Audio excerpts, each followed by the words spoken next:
UPSC 2023 के pre के paper को सबसे टफेस्ट प्री माना जाता है। उसके पीछे हज़ारों रीजंस होगा, बट जो प्राइमरी रीज़न था वो था पेयर टाइप वाले क्वेश्चंस का आना। 2023 में आपको टोटल 48 क्वेश्चंस ऐसे दिखेंगे जो पेयर टाइप वाले थे।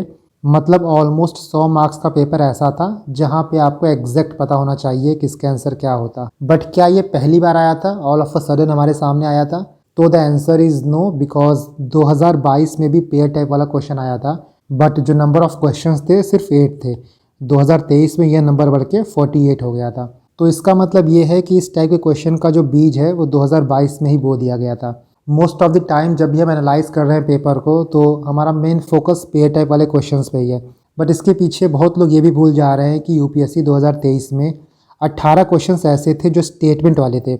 इससे पहले यूपीएससी 2021 में स्टेटमेंट वाला क्वेश्चन पूछा था, बट जो नंबर था सिर्फ एक था। 2023 में ये बढ़ के 18 हो गया। और ऐसा नहीं है कि स्टेटमेंट वाला क्वेश्चन यूपीएससी पहली बार इंट्रोड्यूस किया है। आप 2002-2003 के पहले जाओगे तो आपको मल्टीपल क्वेश्चन ऐसे मिलेंगे जो स्टेटमेंट वाले थे, बट उनको असर्शन और रीज़न के फॉर्म में पूछा जाता था। Let me show you. 2000 में ये क्वेश्चन पूछा गया था। ये भी देखो 2000 मल्टीपल क्वेश्चन आप यहाँ पे देख सकते हो। इवन यहाँ पे तो डायरेक्शन भी दिया गया है कि क्वेश्चन नंबर 54 to 57 जो है वो आपका असर्शन और रीज़न वाला क्वेश्चन है। 2003 के क्वेश्चन है ये, 1998। तो जीएस में ऐसे क्वेश्चन फ्रेम करने का ट्रेंड पहले था। आपको सीसेट में मिल जाएगा अभी भी, बट रिसेंट GS1 के पेपर में आपको नहीं मिलेगा। रिसेंटली आपको सिर्फ एक क्वेश्चन 2021 में मिलेगा। इसके बाद देखो स्पोर्ट्स के क्वेश्चन यूपीएससी पूछ ही रहा है। 3 क्वेश्चन पूछा था 2021 में, एक क्वेश्चन पूछा था 2023 में। ये 2 क्वेश्चन पूछा था। एक स्पोर्ट्स अवार्ड वाला भी क्वेश्चन था, उसको जोड़ दोगे तो यहाँ पे 2 क्वेश्चन हो जाएगा। बट स्पोर्ट्स वाले की प्रॉब्लम ये है कि आप इसको सिर्फ करंट अफेयर से ही कवर कर सकते हो। जो भी करंट अफेयर्स में आ रहा है आप उतना ही कवर कर पाओगे, उसके बियॉन्ड नहीं जा पाओगे। और उसके बियॉन्ड आपको जाने की ज़रूरत भी नहीं है क्योंकि इसका कॉस्ट बेनिफिट रेशियो बहुत पुअर है। अब ऐसा नहीं कि आप हर स्पोर्ट्स का स्टेट पीसीएस की तरह तैयारी करना स्टार्ट कर दोगे। जो भी आपको करंट अफेयर्स में मिलेगा वो मोर देन इनफ है। इसके बाद देखो science based question. UPSC normally जो भी क्वेश्चन साइंस से पूछता है वो एप्लीकेशन बेस्ड होता है, न्यू टेक होता है। यूपीएससी नॉर्मली जनरल साइंस पर उतना फोकस नहीं करता है। लेकिन 2020 में एक क्वेश्चन आया था, 2021 में 3 क्वेश्चन पूछा गया था, 2022 में एक भी क्वेश्चन नहीं आया, 2023 में एक भी क्वेश्चन नहीं आया। अब 2024 में कितना आएगा we don't know. But UPSC का नेचर देखो, ट्रेंड देखो, तो आप ये नहीं बोल सकते हो कि यूपीएससी जनरल साइंस नहीं पूछेगा। 2010-11 से पहले यूपीएससी जनरल साइंस से क्वेश्चन पूछता था, बट धीरे धीरे ये नंबर काफ़ी कम हो गया था। लेकिन 2020 से यूपीएससी ने जनरल साइंस पे फिर से क्वेश्चन पूछना स्टार्ट किया। तो ये आपकी मॉरल रिस्पॉन्सिबिलिटी बनती है कि आप जनरल साइंस को भी प्रिपेयर करोगे। अब इसको प्रिपेयर करने के लिए आपको बहुत डीप में नहीं जाना है। आप PYQs देखो, यहाँ पे भी यूपीएससी एप्लीकेशन बेस्ड ही पूछ रहा है। एक बार आपसे लाइट ईयर के बारे में पूछा था, प्लांट सेल और एनिमल सेल के बीच में क्या डिफरेंस है ये पूछा है। एक बार आपसे वाटर के डाईपोलर नेचर के बारे में पूछा है। तो यूपीएससी यहाँ पे आपको हिंट दिया है कि आगे जाके वो जनरल साइंस पे क्वेश्चन पूछ सकता है। नाउ 2023 में पेयर वाले क्वेश्चन इतने ज़्यादा आ गए थे कि मैक्सिमम लोग का ध्यान यहाँ पे रहा ही नहीं कि 18 क्वेश्चन ऐसे थे जो स्टेटमेंट वाले पूछे गए थे। और इनफैक्ट आई वुड से कि जो स्टेटमेंट वाला क्वेश्चन होता है वो ज़्यादा इजी होता है टैकल करना एज़ कम्पेयर टू वो क्वेश्चन जिनमें आपको 2 स्टेटमेंट मिलता है। जो 2 स्टेटमेंट वाला होता था उनमें ऑप्शंस आपको क्या मिलते थे, या तो आपका 1 सही है, या तो 2 सही है, या तो बोथ, या तो नन। ऐसे क्वेश्चंस को सही करने के लिए आपको एग्जैक्टली पता होना चाहिए कि कौन सा स्टेटमेंट सही है, कौन सा स्टेटमेंट गलत है। बट जो स्टेटमेंट वाले क्वेश्चन होते हैं, जो असर्शन रीज़न वाले क्वेश्चन होते हैं, उनमें अगर आप ये फाइंड आउट कर लिए कि कौन सा स्टेटमेंट गलत है तो आप डायरेक्टली आंसर तक पहुंच जाओगे। सो इस वीडियो में हम ये बात करेंगे कि जो स्टेटमेंट वाले क्वेश्चन है उनको आप कैसे टैकल कर सकते हो। पिछले साल 18 क्वेश्चन आए थे तो ये बहुत इंपॉर्टेंट भी हो जाता है। इसके साथ हम ये भी देखेंगे कि हम PYQ को देख के, प्रीवियस ट्रेंड को देख के क्या ये एनालाइज कर सकते हैं कि यूपीएससी और किस टाइप का क्वेश्चन फॉर्म करता है। तो इसको हम वीडियो के सेकंड हाफ में देखेंगे। सबसे पहले हम स्टेटमेंट वाले क्वेश्चन देखते हैं एंड विल सी कि इसको डील कैसे करना है।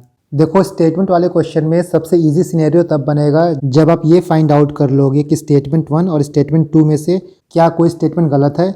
मान लो पहला स्टेटमेंट गलत होगा तो आपका डायरेक्टली आंसर डी हो जाएगा, दूसरा गलत होगा तो सी हो जाएगा। लेकिन आप फंसोगे तब जब आपको ये पता रहेगा कि स्टेटमेंट सही कौन सा है। मान लो आपने ये फाइंड आउट किया कि पहला स्टेटमेंट सही है, तब आप सिर्फ एक एलिमिनेट कर पाओगे। आपने ये फाइंड आउट कर लिया कि दोनों स्टेटमेंट सही है, तब भी आप सिर्फ 2 एलिमिनेट कर पाओगे। ऑप्शन ए, ऑप्शन बी में तब भी कन्फ्यूज़न रहेगी। बट मैंने जितना एनालाइज़ किया है पेपर को, स्टेटमेंट वाले क्वेश्चन मैंने जितने देखे हैं, सिर्फ यूपीएससी के नहीं बाकी एग्ज़ाम्स के भी, जो बी ऑप्शन होता है ना, जहाँ पे लिखा होता है कि both statement 1 and statement 2 are correct but statement 2 is not correct explanation of statement 1, normally आपको ये ऑप्शन सही नहीं मिलेगा। इस साल भी 18 क्वेश्चन आए हुए हैं स्टेटमेंट वाले, बट मुझे सिर्फ एक क्वेश्चन ही ऐसा मिला जिसका आंसर बी था।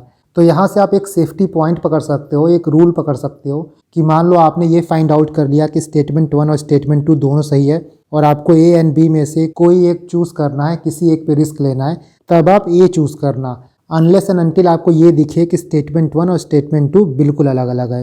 नाउ लेट अस सी कि 2023 में जो क्वेश्चंस आए थे कैसे आए थे और क्या बहुत टफ थे या फिर टफ इसलिए लगा कि आपको सरप्राइज़ मिल गया। देखो पेपर 2023 का टफ था नो डाउट, बट उसके साथ साथ एक माइंडसेट का प्रॉब्लम भी था। हमने एक्सपेक्ट ही नहीं किया था कि पेपर ऐसा आ जाएगा और ऑल ऑफ अ सडन ऐसे क्वेश्चंस हमारे सामने आ गए, ऐसे ऑप्शंस हमारे सामने आ गए कि माइंड पूरा ब्लैंक हो गया। जो आता था जो नहीं आता था सब बराबर हो गया।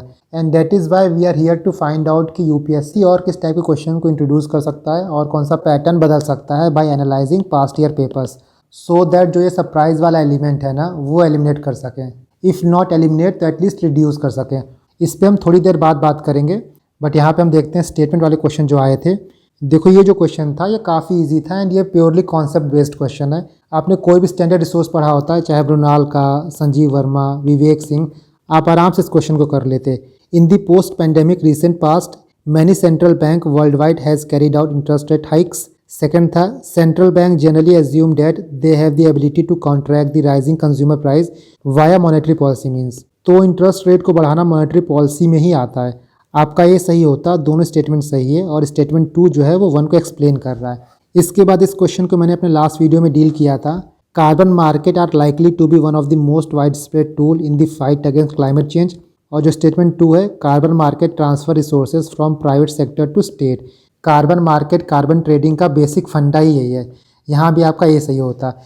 इसके बाद देखो ये मार्सूपियल वाला क्वेश्चन आया था, इसको भी हमने पहले देखा था। पहला स्टेटमेंट सही हो भी सकता है, नहीं भी हो सकता है, बट सेकंड पढ़ो, marsupial can thrive only in mountain grassland with no predator. Only mountain grassland हो भी सकता है, नहीं भी हो सकता है, बट यहाँ पे नो प्रेडेटर लिखा है और ऐसा हो ही नहीं सकता कि कोई ऑर्गेनिज्म है, कोई एनिमल है, उसका कोई प्रेडेटर ना हो। ये प्रकृति के नियम के ही खिलाफ है। आपका दूसरा गलत होता तो आराम से आप पहुँच जाते हैं आंसर पे, सी आंसर है इसका। इसके बाद देखो ये क्वेश्चन आया था प्रिजन से रिलेटेड। जो स्टेटमेंट 1 है उसको पढ़ो। In India prisons are managed by state government with their own rules and regulation for the day to day administration of prisons. इसी से रिलेटेड 2022 में क्वेश्चन पूछा गया था। State government have their own prisoner release on parole rules. तो जो prison है वो स्टेट लिस्ट में आता है, स्टेट गवर्नमेंट के अंदर आता है। इस हिसाब से आपका स्टेटमेंट 1 सही होता। बट जो स्टेटमेंट 2 है वो थोड़ा कंट्रोवर्शियल है। कुछ कोचिंग वाले इसको सही कह रहे हैं, कुछ कोचिंग वाले इसको गलत कह रहे हैं। अब ये यूपीएससी पे ही डिपेंड करता है कि इसका सही आंसर क्या है। लेकिन इस क्वेश्चन को दिखाने का मतलब ये था कि आप पीवाईक्यूज देखोगे तो थीम पकड़ पाओगे, और थीम पकड़ पाओगे तो आप आंसर तक पहुंच पाओगे। इसके बाद एक क्वेश्चन ये आया था, ये सुप्रीम कोर्ट पे क्वेश्चन था। पहला स्टेटमेंट क्या है उसको हम छोड़ते हैं। आप सेकंड स्टेटमेंट देखो। Article 335 of constitution of India defines the term efficiency of administration. यहाँ पे डिफाइन है। आप पीवाईक्यूज देखोगे तो हज़ारों जगह ऐसे आपको एग्जांपल्स मिलेंगे जहाँ पे ऐसे टर्म्स नॉर्मली गलत होते हैं। Constitution defined, constitution mention, constitution provide, इन सारे कीवर्ड्स को आप बाय डिफ़ॉल्ट ही गलत मानते हो, क्योंकि कॉन्स्टिट्यूशन ऑफ इंडिया एक ब्रॉड डॉक्यूमेंट है। इतना ज़्यादा निटी-गिटीज़ में कॉन्स्टिट्यूशन नहीं जाता है। आप दूसरा गलत करते तो डायरेक्टली आंसर तक पहुँच जाते, आपका सी आंसर होता। इसके बाद आप ये क्वेश्चन देखो, यहाँ पे स्टेटमेंट 1 दिया है, this soil in tropical rain forest is rich in nutrients. ये क्वेश्चन देखो 2011 में पूछा गया था। और यहाँ पे पहला स्टेटमेंट देखो, this soil of rain forest is deficient in nutrients. ये क्वेश्चन भी आपका ट्रॉपिकल रेन फॉरेस्ट पे ही था। इसका सही आंसर ये था, जो रेन फॉरेस्ट के सॉइल होते हैं वो न्यूट्रिएंट में डेफिशिएंट होते हैं। डैट मीन्स कि आपका जो पहला स्टेटमेंट है वो गलत है, क्योंकि यहाँ पे रिच दिया गया है।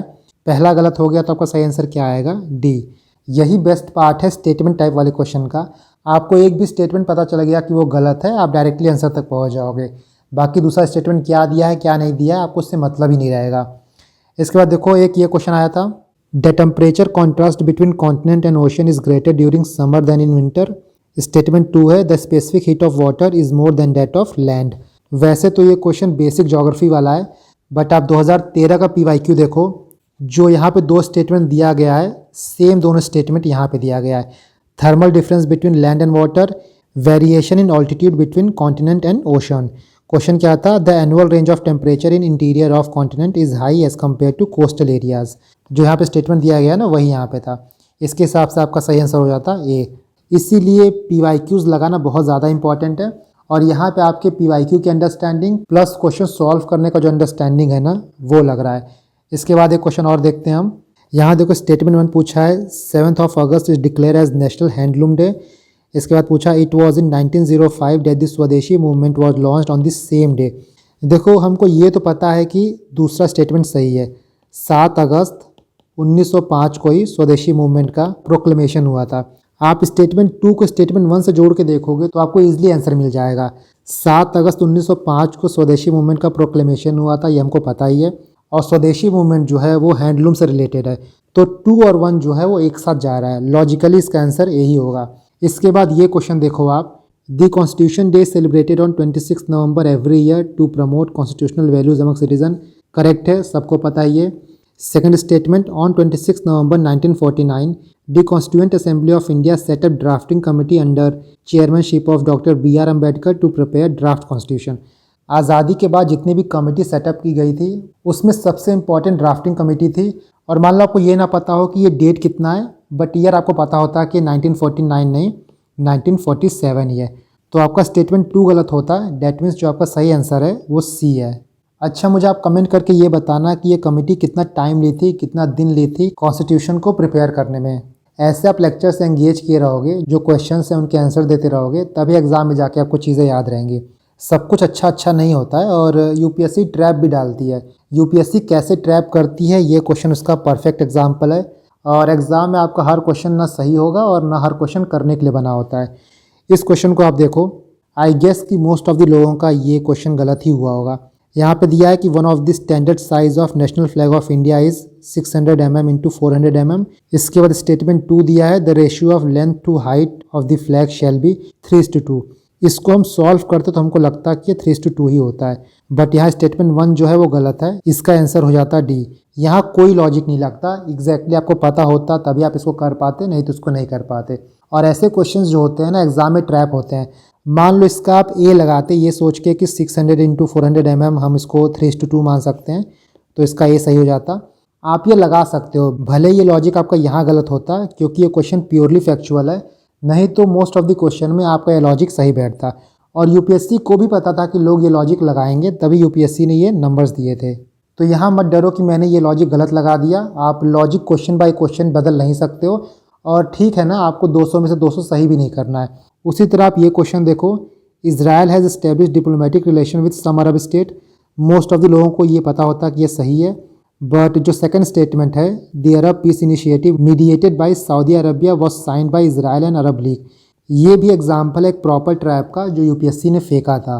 पहला स्टेटमेंट पढ़ने के बाद अगर आपको नहीं पता होता और आप लॉजिक लगाते तो आप दूसरा स्टेटमेंट भी सही मानते, बट दूसरा स्टेटमेंट जो है वो गलत है और इसका सही आंसर हो जाता C।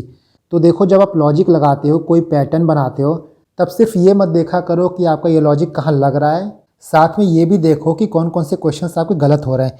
इसके बाद आप ये क्वेश्चन देखो, और पेपर भी यही एक ऐसा क्वेश्चन है जिसका आंसर B निकला था। इसमें स्टेटमेंट 1 भी सही है, स्टेटमेंट 2 भी सही है, बट जो स्टेटमेंट 2 है वो 1 को एक्सप्लेन नहीं करता है। स्टेटमेंट 1 क्या दिया था कि India public sector health care system largely focus on curative care with limited preventive, promotive and rehabilitative care.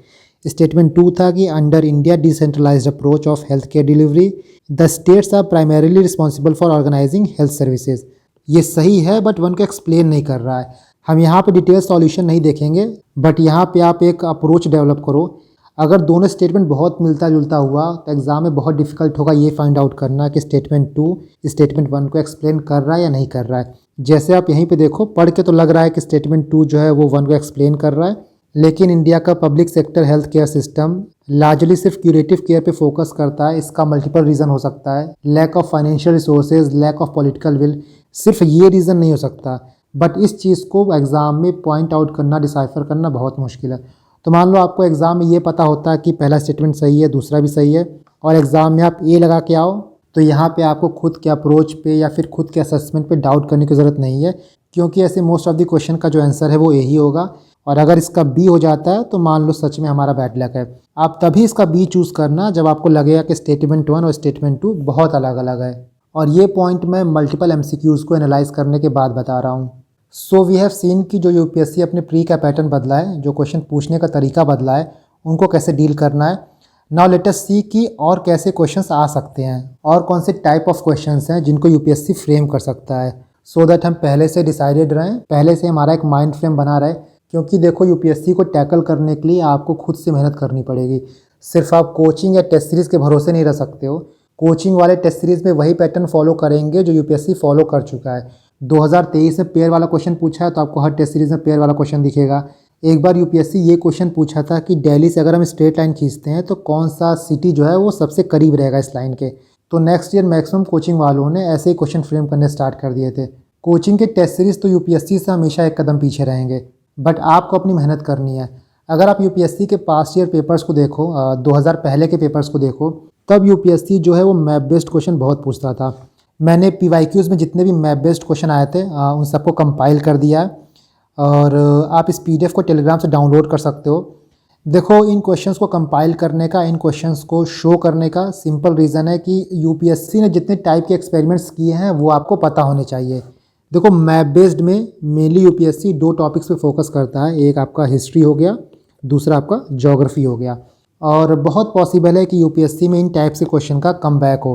देखो, जब भी आप पढ़ो, चाहे हिस्ट्री पढ़ो, ज्योग्राफी पढ़ो, आप इन क्वेश्चंस को देखो, इन क्वेश्चंस को देख के पैटर्न फाइंड आउट करो कि कैसे यूपीएससी किसी क्वेश्चन को मैप के थ्रू पूछ सकता है। फॉर एग्जांपल, यूपीएससी का one of the favourite area है अशोका। तो यहाँ देखो, अशोका पे यूपीएससी ने 1998 में कैसे क्वेश्चन पूछा था। जब आप पीवाईक्यू लगाते हो, पीवाईक्यू में आप 26 साल 20 साल पीछे जाते हो, तो सिर्फ ये मत देखा करो कि क्वेश्चन क्या पूछा गया, ये भी देखा करो कि क्वेश्चन किस टाइप से पूछा गया है। यहाँ कुछ शेडेड एरिया है, फिर पूछ दिया है कि ये शेडेड एरिया क्या बताता है। ये आपके कुछ हिस्ट्री के क्वेश्चन हो गए।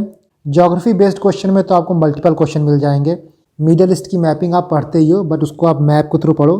जैसे यहाँ देखो, साउथ अमेरिका के कुछ लोकेशंस हैं, उसी तरह आप यहाँ पे देखो टेम्परेचर दिया है, रेनफॉल दिया है, फिर यहाँ पूछा है कि किस टाइप का क्लाइमेट है, क्या वेजिटेशन है। तो ऐसे क्वेश्चन को सही करने के लिए आपको कुछ अलग नहीं पढ़ना है, बस जो आप पढ़ रहे हो उसको थोड़ा अलग तरीके से पढ़ो, सो दैट अगर से यूपीएससी का दिमाग ख़राब हो और यूपीएससी इस टाइप का क्वेश्चन फ्रेम करना स्टार्ट कर दिए तो एग्ज़ाम में आपको झटका ना लगे, एग्ज़ाम में आप सरप्राइज़ ना हो कि ये क्या पूछ लिया। यूपीएससी कौन से नए क्वेश्चंस फ्रेम कर सकता है और क्या चेंजेस ला सकता है वो तो हमको नहीं पता, बट एटलीस्ट यूपीएससी ने जो पहले कर रखा है उसके लिए प्रिपेयर हो सकते हैं। जैसे यहाँ देखो, इसको यूपीएससी ने कई बार पूछा है नॉर्थ टू साउथ अरेंज करने के लिए, वहीं यहाँ पे मैप पे दे दिया है। आप इस पीडीएफ को टेलीग्राम से डाउनलोड कर लेना, आपको टेलीग्राम का लिंक डिस्क्रिप्शन बॉक्स में मिल जाएगा। और डाउनलोड करने के बाद आप ये देखो, थोड़ा टाइम दो इसको, और ये देखो कि जो चीज़ें आप प्रिपेयर कर रहे हो उसको कैसे इस टाइप से एकोमोडेट कर सकते हो। इसके लिए आपको वर्ल्ड मैप प्लस इंडिया का मैप का अच्छा खासा नॉलेज होना चाहिए। आप एक इंडिया का ब्लैंक मैप रखो और उस मैप में खुद से लोकेशन को पॉइंट आउट करो। ये सारी चीज़ें आप ऑलरेडी करते ही हो, बट ऐसे क्वेश्चंस आप एक्सपेक्ट नहीं करते हो, बस आप प्रैक्टिस के लिए करते हो। लेकिन आप इस तरीके से प्रैक्टिस करो कि मान लो क्वेश्चन ऐसे मैप बेस्ड आ जाए तो आप सॉल्व कर लो। सिर्फ 4 महीना आपके हाथ में बचा है, प्रीवियस ईयर क्वेश्चंस को घोल के पी जाओ। बाई सेइंग कि घोल के पी जाओ, आई लिटरली मीन कि आप घोल के पी जाओ। पीवाईक्यूज़ में कैसे क्वेश्चंस पूछे गए हैं, पीवाईक्यूज़ में कौन से थीम इंपॉर्टेंट्स हैं, पीवाईक्यूज़ में कौन से क्वेश्चंस रिपीट हुए हैं। सिर्फ यूपीएससी सीएससी नहीं, सीएससी के अलावा जो भी अदर एग्ज़ाम यूपीएससी कंडक्ट कराती है, आप कोशिश करो कि इनके पीवाईक्यूज़ को देख लो। एटलीस्ट जो यूपीएससी का बाकी एग्ज़ाम है, लाइक है एनडीए हो गया, सीएपीएफ हो गया, सीडीएस हो गया, इनका कम से कम आप 5 से 6 साल का देख लो। बहुत पीछे नहीं जाना है, लेकिन एटलीस्ट आप 5-6 साल का देख सकते हो।